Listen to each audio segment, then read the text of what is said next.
Hi everyone, how is everyone tonight? You'll be saying to yourself, Willow, why are you doing a podcast on a Tuesday? Well, I was supposed to have the Dark Mirror boys, but unfortunately something came up for the boys. So I will have them on at a later date. And I thought, well, since I've got this slot booked, I might as well use it to my advantage. So I thought, why not put out my crime show? Now, I was going to do Fred and Rose West, but considering that the time that this is actually going out, guys, and YouTube are the rhythms and time zones across the world, I thought I would change it and do Sunday's subject, a famous killers who's poisoned people. Now, you've seen it in a lot of the news recently that it's been big news that just now that people are poisoning people. There was one famous at Christmas. A woman poisoned her family, and she killed three of her family. They're actually looking to exhume her ex-husband's body, because he died, in the exact same sort of circumstances. So they think he's been poisoned as well. So I just thought, why not do this? Because it seems to be the topic just now is poison. So please don't be taking any ideas from this, guys. So before we begin, this Thursday on the Mystical Carousel Show, 9 p.m. UK time, we will have, we won't have a guest, we'll be talking about the Black Eyed Children. Is it real or is it fiction? I find the Black Eyed Children very, very fascinating as a subject. On Friday, one of our co-hosts has got a big milestone because it's their birthday on Friday. Happy birthday to question mark. I'm going to say that for Friday, guys. We will be having a birthday bash. We also will be having Vanessa Fogo on, guys. So please tune in, please enjoy, and enjoy this pre-recording as well, guys. So fear not, even though I'm not here, I will be coming back. I will be sharing out. I will be looking at the comments. So I will individually reply to you guys. So fear not. So famous killers who's poisoned people. So the one that always stands out to me is a documentary that I seen on Amazon Prime, and it was a documentary about Graham Young, and he was known as the teacup poisoner. He was an English serial killer who murdered his victims through poisoning them. He was very obsessed with poisons from an early age. He started poisoning the food and drink of relatives and school friends. He actually killed his stepmom by poisoning her. Three of his friends that he poisoned, he actually didn't mean to poison. He actually wanted other kids to eat the cakes, but unfortunately they three, so they were non-fatal poisonings. He was caught when his teacher became suspicious and had contacted the police. Now, Young pleaded guilty to three non-fatal poisonings, and aged 14 years old, yes, ladies and gentlemen, 14 years old, he was detained at Broadmoor. He later took responsibility for the death of his stepmom, though that's not been proven. Now, here's the thing, when you look at Graham Young's early life, he was born on the 7th of September 1947. He had an older sister, Winfred. After his mum died of tuberculosis, he was 14 weeks old. Young was sent to live with an uncle and aunt, while his sister went to live with her grandparents. Several years after, Young's father actually remarried and the family were reunited. Now, as I said to you, Young was fascinated from an early age with poisons. their effects. How did it work? What effects would they have when people did kill people? Um, and he actually considered Victorian poisoner William Palmer to be his hero. He also read extensively about black magic, Adolf Hitler in Nazi Germany. He was very, very fascinated with Hitler as well. In 1959, Young attended a boys' school where he started to read books on advanced toxology. Now, in early, say, 1961, Young acquired atomy, uh, ammonium, from a local chemist. He actually signed the poisons register in the name of M.E. Evans. His knowledge of poisons in chemistry, that's how he managed to convince the chemist to sell him the poisons, because he was very convincing. He was very, very, very knowledgeable in toxicology. So that would have been easy for Graham Young to go in there and talk his way into getting these poisons. Especially if you read something and become very, very advanced, you know the terminology to use, you know how to get a hold of these things. So, beginning in February, he began poisoning members of his family. First, his stepmom, who suffered vomiting, diarrhea, stomach pain, which you can imagine, which she'd actually put down as sickness bugs. Before long, his father started suffering the same stomach cramps. He was in bed for days at a time. Soon after, his sister became sick on a couple of occasions over the summer. Shortly afterwards, Young himself actually fell violently ill. It even seemed if the mystery bug had spread beyond the household, because even at Young's school, same people were suffering from the exact same symptoms. Now, can you imagine that these people are all falling ill extremely quickly? Everybody's got it, including Young himself. Um, in November 1961, Winfred was served. Bleh. I do apologise, guys. Winfred was served a cup of tea by her brother one morning, but found it taste so sour she only took one mouthful before she threw it away.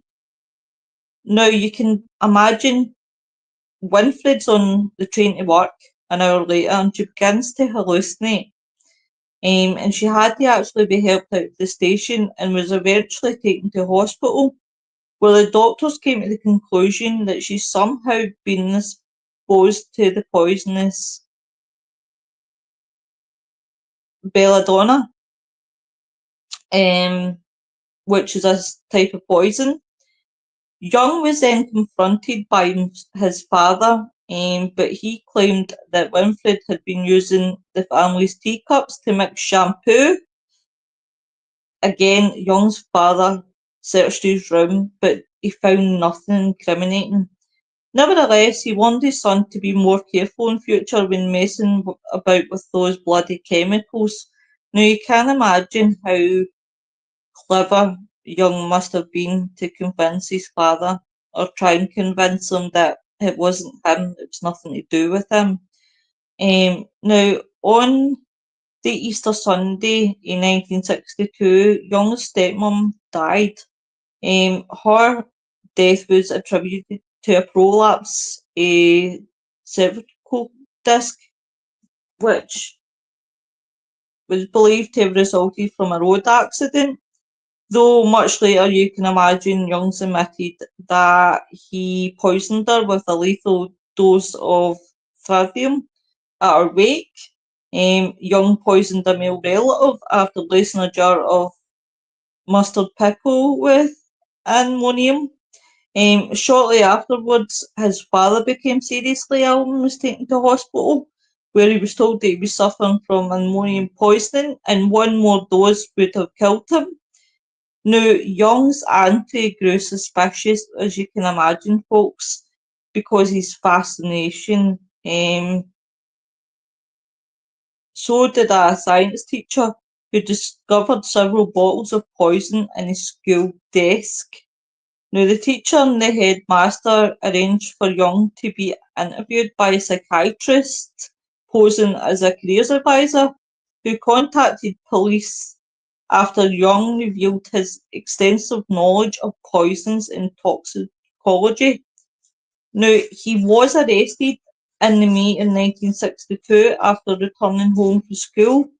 Um, a couple of poisons were found in his possession. When questioned by police, he confessed to poisoning his father, stepmother, sister, and a school friend. Now, one of the psychiatrists testified that Young had a psychopathic disorder rather than a mental illness, and he'd failed to develop a normal moral sense. He felt it was extremely likely that Young would reoffend and recounter a conversation in which Young said, I am missing that antimony. I miss the power it gives me.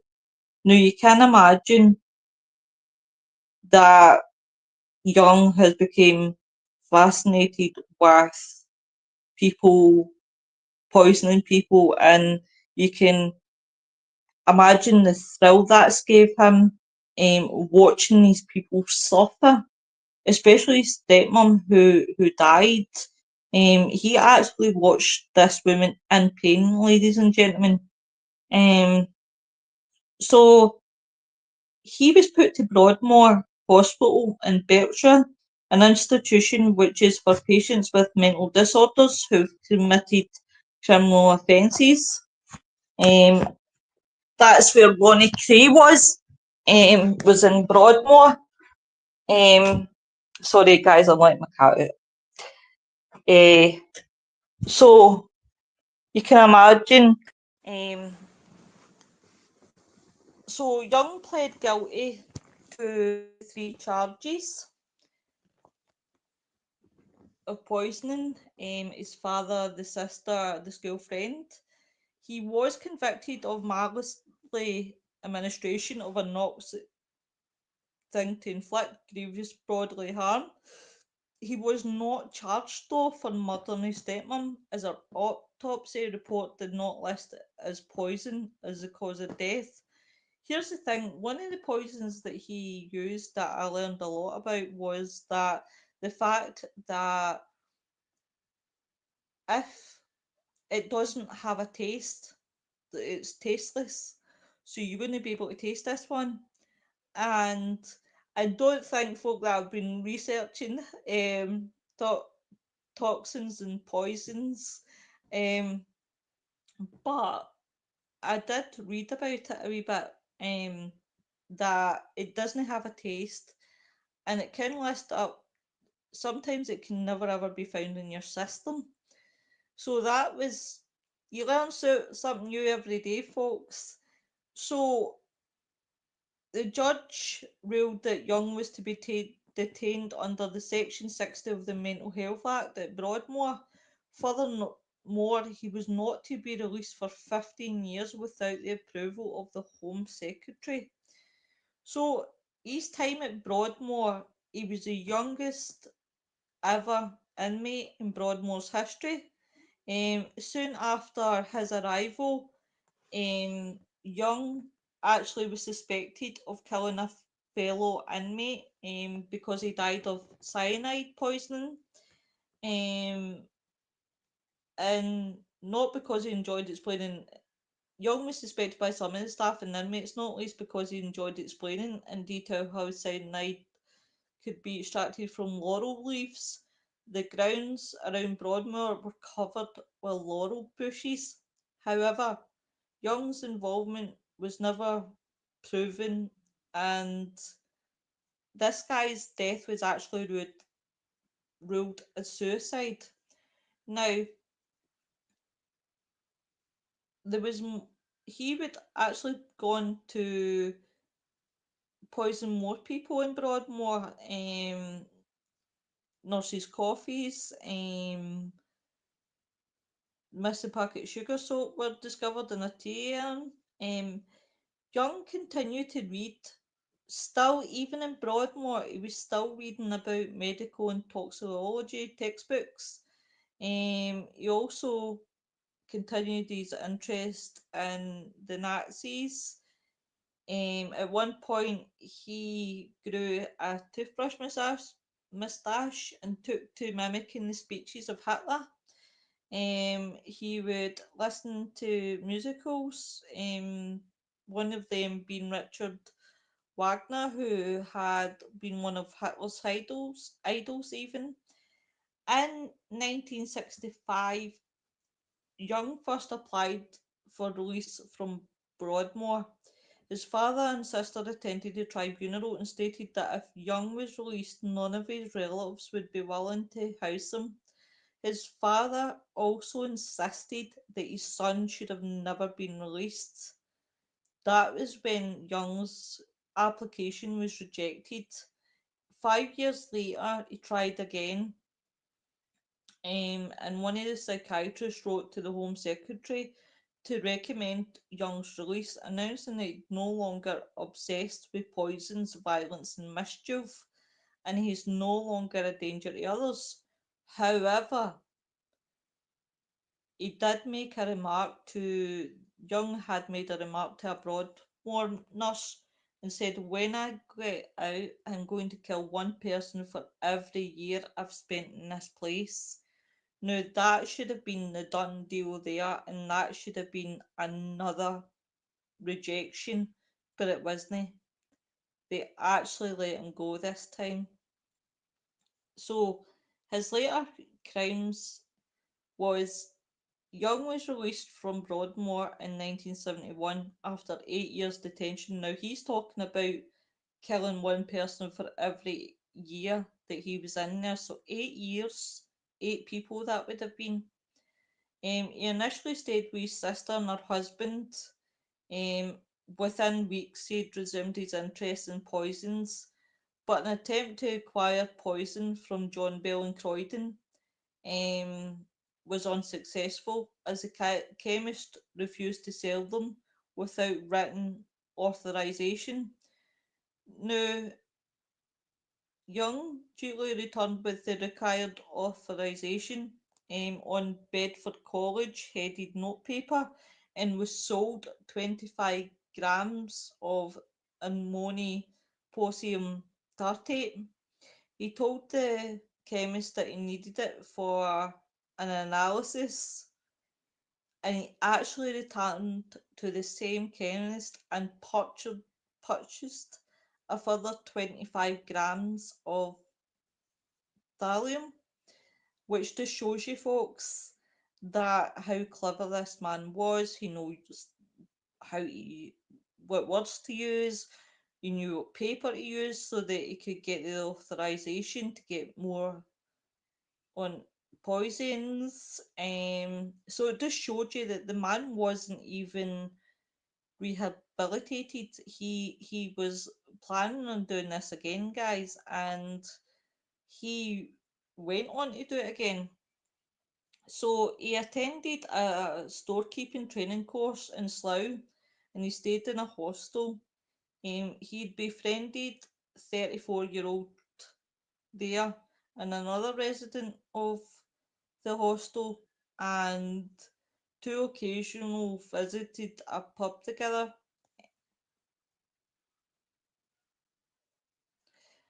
Um,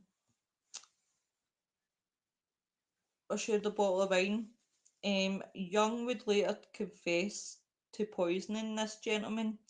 On the night of February the 10th, this gentleman fell violently ill, was shown diarrhea, pins and needles in his legs, pain in his testicles.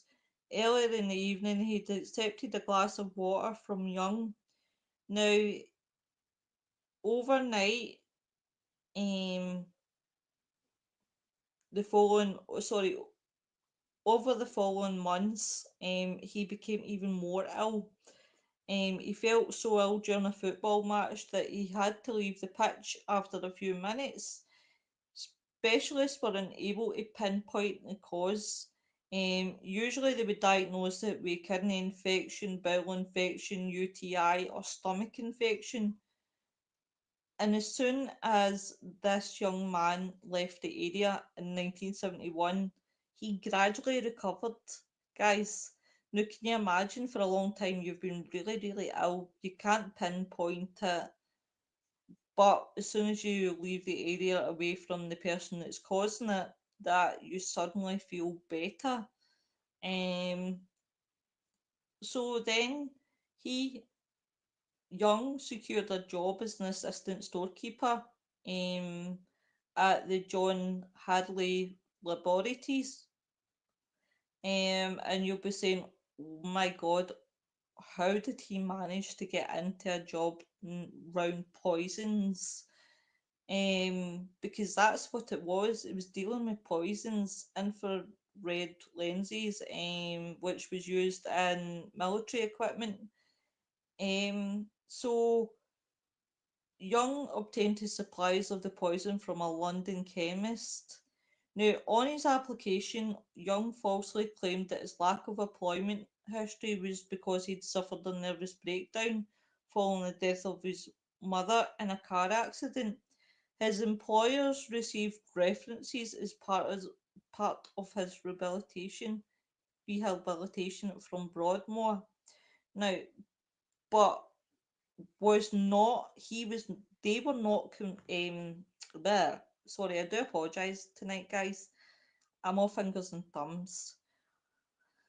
He They weren't notified that he was a convicted poisoner and a former Broadmoor patient. Now, this is not the first case that I've heard where a workplace has not been informed of somebody's past history.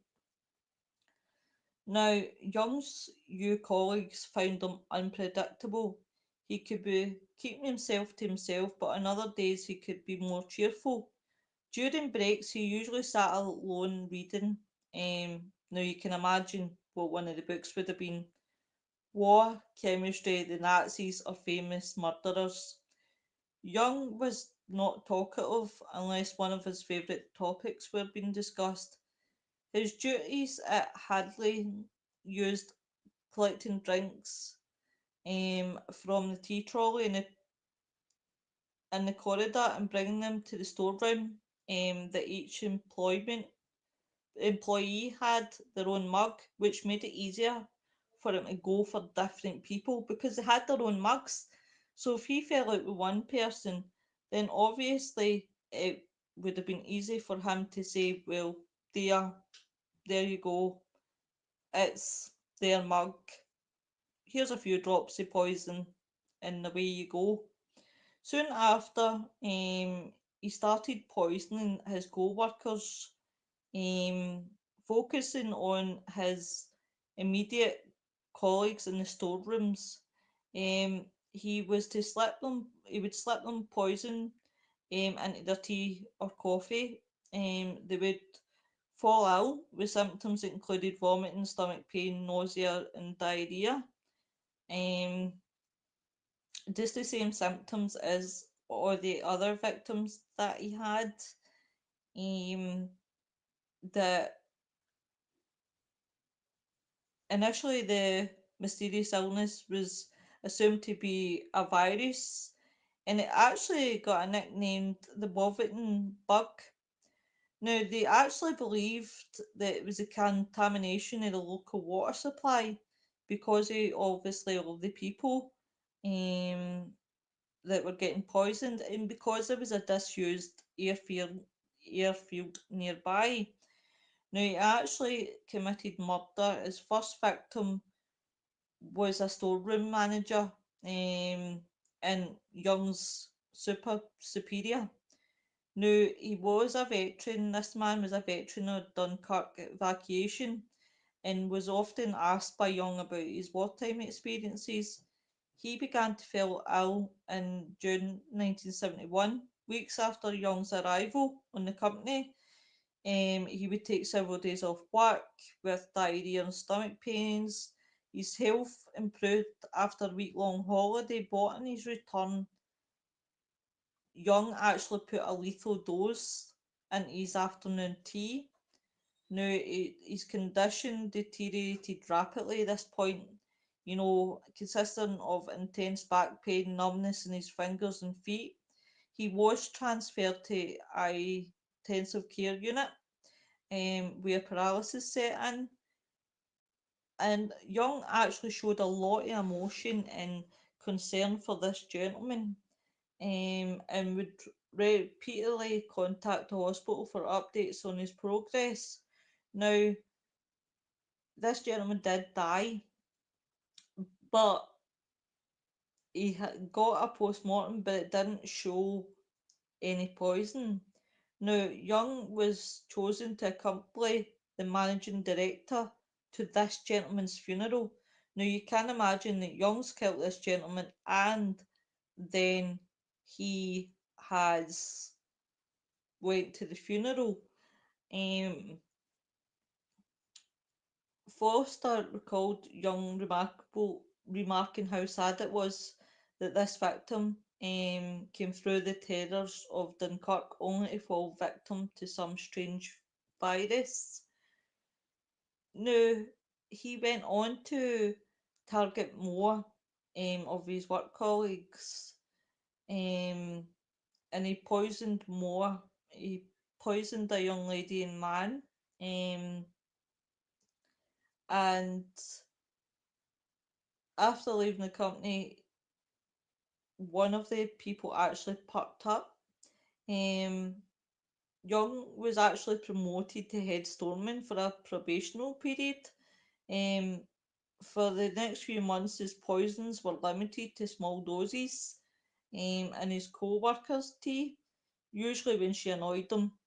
Young wrote in his diary, "Such and such irritated me yesterday, so I packed her off home with an attack of sickness. I only gave her some to shake her up. I now regret that I didn't give her a larger dose capable of laying her up for a few days." Then he went on to poison more people. So, one of the people that he put poison in his tea, he found that the tea was too sweet for his liking. Young would add sugar to disguise any sort of taste and therefore did not drink it all. Young administered a second dose. Then this gentleman was reported to hospital with numb legs, breathing difficulties, and chest pains. Now, his skin was so tender he could not endure the weight of the bed sheets. All his hair fell out. Young had a backup plan to visit this gentleman in the hospital and offer him a bottle of brandy that was laced with more poisoning. Um, this gentleman recovered, though he was left permanently imported by the poisoning. At the same time, he was poisoning um, another employee. Now, this one had become really friendly with Young and would give him a ride home. Now, Young admitted to administering 4 grams of poison in 2 doses, enough to kill him. However, the person found the coffee Young had made him too strong and did not drink it all. Nevertheless, he was admitted to hospital with stomach and chest pains, and his hair fell out. The poison made him suicidal. Now, Young apparently felt some remorse for poisoning this gentleman. "I feel rather ashamed in my action in harming such and such." Um, so you do see that he feels a bit of remorse for the fact that he'd poisoned this man who'd been so kind to him, giving him lifts home, taking him to work, things like that. Now he did go on to murder someone again. He he murdered a local councillor and part-time employee. He put 3 doses of poisoning into this gentleman's tea. Now, by the following day, this gentleman had developed chest pains and had trouble walking. Within days, he was admitted to the hospital and then he was transferred to another hospital. His central nervous system had deteriorated to the point he could not speak and had trouble breathing, and his skin began to peel off. I'm so sorry, guys, that was a bit graphic there. Young expressed concern again for this gentleman, and this gentleman died in 1971. Now, you can imagine the workplace is all in arms. They're like, what the hell is going on? Why is all these people down? The sickness levels were so high. Meanwhile, some of the young's co-workers began to have suspicions about him. Now you can imagine why. Now everybody in the workplace falls down except one.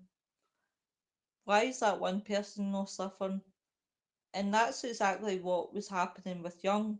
Young was too busy poisoning other people that he never fell ill. And that's why his co-workers became really, really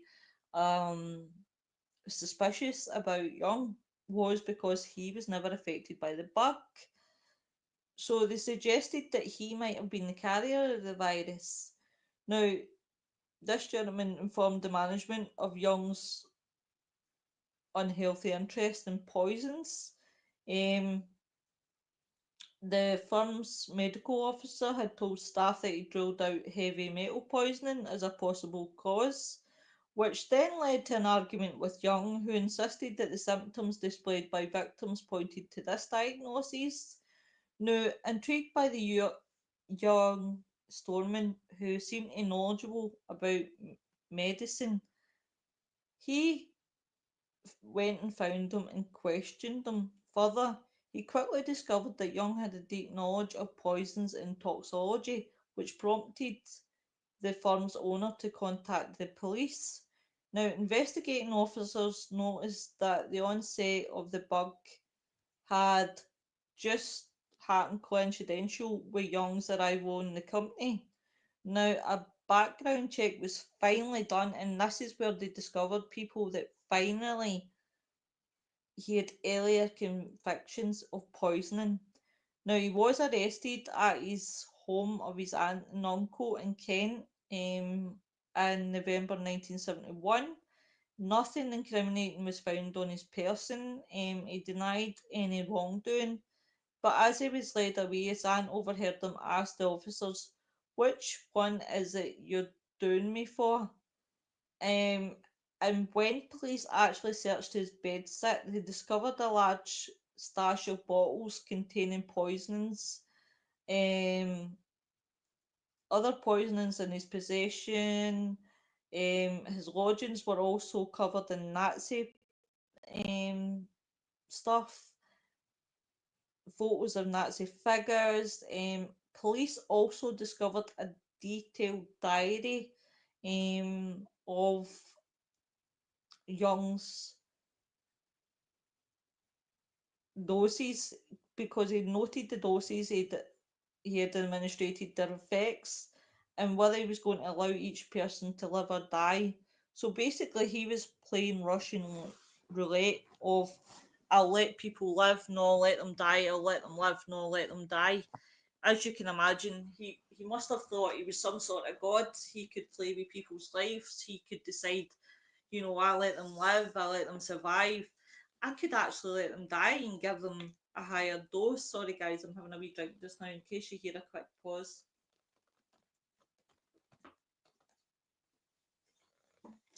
So you can imagine this man playing God with people's lives. And the fact that he documented it, Upon further questioning by police, Young admitted that the initials in a diary referred to his co-workers. He actually confessed to poisoning and murdering the gentleman, and said that he deliberately used different poisons in order to confuse docs. He also boasted of having committed the perfect murder by killing his stepmother. He spent 20 minutes explaining to officers the effects that poisons had on the human body. When asked why he had poisoned people who were his friends and colleagues, excuse me, Young responded, I suppose I had ceased to see them as people. At least a part of me had. They were simply guinea pigs. So there you can see how brazen he was. He was looking for guinea pigs. He wanted guinea pigs, people that he could try it out on. He could end up poisoning and seeing what the effects would have been.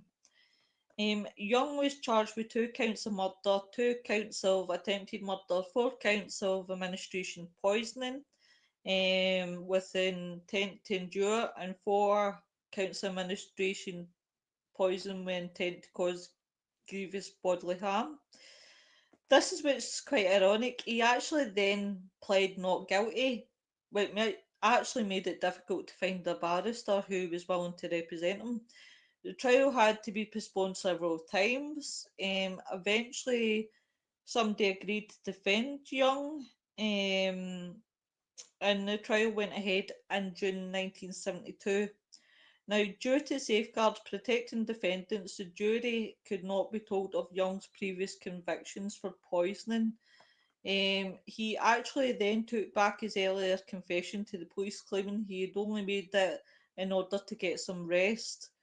Nevertheless, the evidence against him was so strong, the prosecution called 75 witnesses to give testimony. Young himself was the only witness in his defence. Um, there was even parts of Young's diary were read out in court. He claimed the diary was a fantasy for a novel.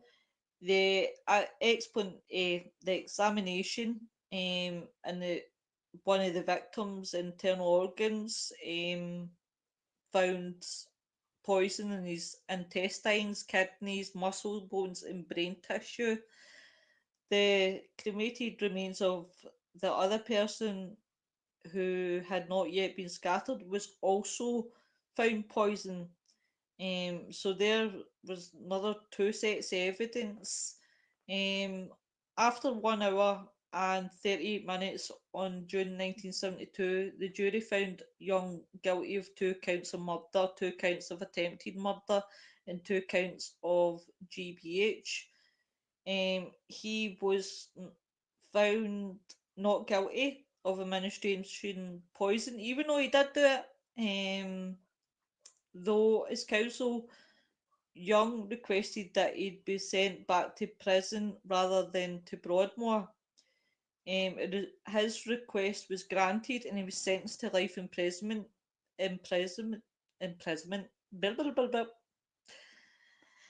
to be served at Park Lane Hospital. So he then obviously went there. Now, while at Ashworth, he actually befriended Ian Brady. And for people who don't know who Ian Brady is, Ian Brady is the Moors murderer, because they both had a fascination for Nazi Germany. Brady's 2001 book discussed various serial killers, including a chapter on Young. Now, Brady wrote that Young was generally asexual, finding every discussion of sexual matters not only interesting but distasteful. Young died in his cell at HM Parkhurst on the evening of the 1st of August 1990. So it's been speculated that he'd either committed suicide or was murdered by prisoners or staff who did not feel safe round about him. Now, the aftermath of this one is that obviously Young's trial ended. The Home Secretary gave a statement in the House of Commons about the issues raised by this case. He confirmed that more safeguards were to be introduced governing the release of mentally ill offenders. Um, so no patient at a special hospital was to be discharged without two recommendations from psychiatrists. Supervision of released patients were also to be improved. Um, there was a lot of wrongdoings in this one. Following Young's convictions, reports of a copycat poisons appeared in the local press. Um, Howard Brownell killed himself, having been convicted that he'd been poisoned by Young after reading about the case. For the previous 18 months, he'd suffered from severe chest pains, which he'd traced back to an encounter in a pub where a young man obsessed with poisons and chemicals. In November 2005, a 16-year-old Japanese girl was arrested for poisoning her mother. She was fascinated by Young and kept an online blog, similar to Young's diaries, recordings, dosage, and reactions. The Poisons Act 1972 was created to restrict and control the sale of poisons after Young's court case concluded. Now, there is a lot of um, information that you could find on this, guys, if you are interested. There was a 1995 film called The Young Poisoner's Handbook. There was an ITV TV series called Terrible Coldness. Um, Apparently, Young expressed his hope that his waxwork would appear in Madame Tussauds, The Chamber of Horrors. He later got his wish and likeness appeared in the exhibit near of those of Krypton and Hay. In 2009, a painting of the Cray twins by Young was sold at auction. So there is so much, um, but it just makes you think, you know, why would why would he get away with it for so long? Um, and there's so many, people who do poison people these days and puts things in the food, and it is amazing people when you look at um the amount of poisoners out there that get away with it because nothing does show up. Um, but if you're going to do it to multiple people, you've got to realise that people have the same symptoms. That it will come back and bite you. So there is a lot about people and poisoning. You've got Mary Ann Cotter as well, who was a British nurse and a housekeeper who was believed to have been Britain's most prolific female serial killer. She actually alleged to have poisoned up to 21 people.